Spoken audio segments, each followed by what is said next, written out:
Hi. இன்னைக்கு சித்ரா பௌர்ணமி விரதம் எங்கள் வீட்டில். வாங்க.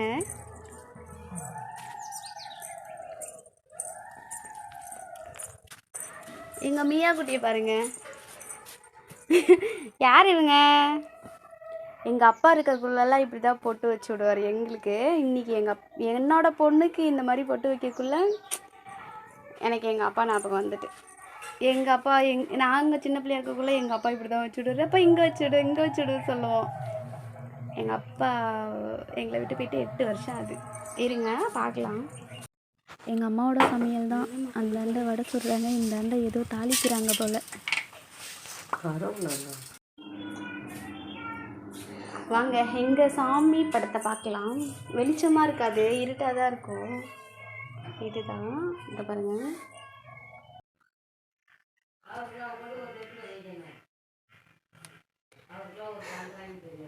மாகாணியில் தான் அரிசி வைக்கணும்னு சொன்னாங்க. ஸோ மாகாணியில் வச்சுருக்கேன். அடுத்து வந்து பழம், மஞ்சள் வந்து கிளை மஞ்சள்னு சொல்லுவாங்க இல்லையா, கிளை மஞ்சள், எலுமிச்சப்பழம். எங்கள் அம்மா எப்பயுமே இப்படி தான் வைப்பாங்க. ஒரு இதில் மஞ்சளும் ஒரு இதில் குங்குமமும் அப்படி தான் வைப்பாங்க. இது பார்த்திங்கன்னா உப்பு, பருப்பு, பொரி பொட்டுக்கலை, மாவிளக்கு மாவு, சும்மா சின்னதாக மாவிளக்கு மாவு. ஒரு தட்டில் வந்து பூவும் வேப்பிலையும் வைப்பாங்க. நெக்ஸ்ட்டு பார்த்திங்கன்னா இது வந்துட்டு நம்ம பணம் சில்லறை காசு நகை எதை வேணா வச்சு படைக்கலாம் அப்படின்றதுக்காக வைப்பாங்க. 100 ரூபாய் வந்துட்டு. இது பார்த்திங்கன்னா எல்லாமே அம்மா தான் செஞ்சாங்க. பொங்கல் சாப்பாடு, பொங்கல் சாதம், இது வந்துட்டு உளுந்து வடை, பாயாசம், பருப்பு,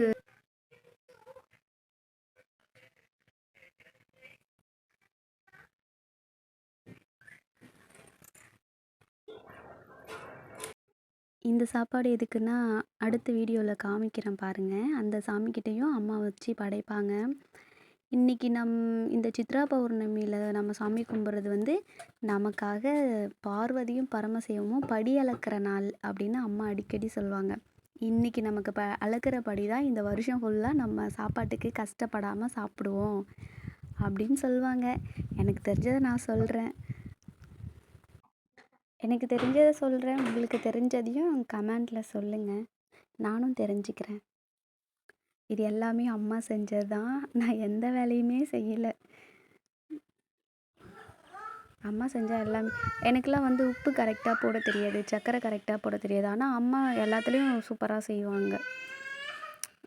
நல்லதாக இருந்துச்சு. நான் கடைசியாக சாப்பிட்டோம்ல, சூப்பராக இருந்துச்சு.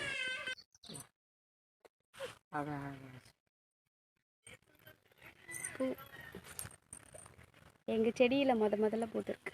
எங்கள் அம்மா வச்சுட்டு வந்துருக்காங்க.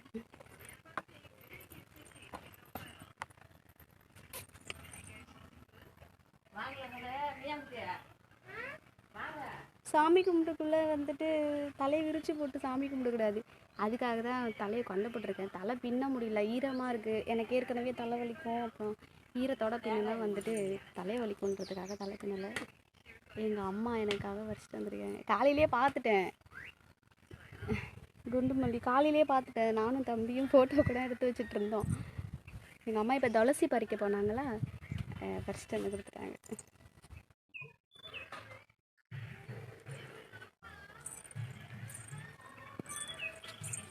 எங்கள் அம்மா கும்பிட்ற சாமி இவங்க தான்.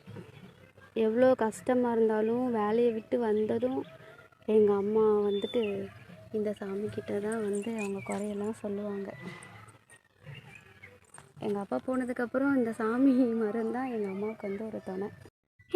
எடுக்கக்கூடாது, இன்னும் சாமி கும்பல எடுக்கக்கூடாதுமா. இரு, ஆயா சாமி கும்பிட்டதுக்கு அப்புறம் அம்மா எடுத்து தரேன், சரியா? எழுந்து வாட.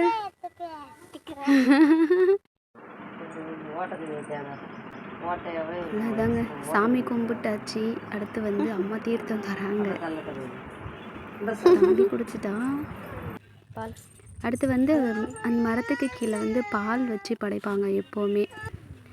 அடுத்து இப்போதான் பாப்பா குடிக்கிறாங்க. என்ன பண்ணுறதுன்னு தெரியல மியாவுக்கு. எப்போவுமே பால் டப்பாவில் குடிப்பாங்களா, அதனால் அவங்க பால் குடிக்கல. அம்மா என்கிட்ட கொடுத்துட்டாங்க, நான் தான் குடிக்கிறேன். தெரியல. ஃப்ரீ ஃபயர்னு ஒரு கேம் கொடுத்தாங்க. ஃப்ரீ ஃபயர்னு ஒரு கேம் கொடுத்தாங்க.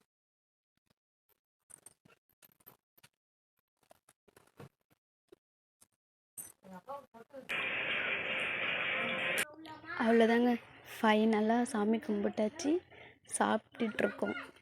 நானும் பாப்பா மட்டும்தான் சாப்பிட்றோம். அம்மா தாத்தா எல்லாம் வெளியில் சாப்பிட்றாங்க. ஏன்னா மதியம் டைம் ஆகிடுச்சிங்களா, செம்ம ஹீட்டு, உள்ளே உட்காரவே முடியல. எல்லாம் வெளியில் சாப்பிட்றாங்க, நானும் பாப்பா மட்டும் உள்ளே சாப்பிட்றோம். Okay bye. எங்கள் விரதம் இப்படி தான். நீங்கள் எப்படி சாமி கும்பிடுன்னு கமெண்ட்டில் சொல்லுங்கள்.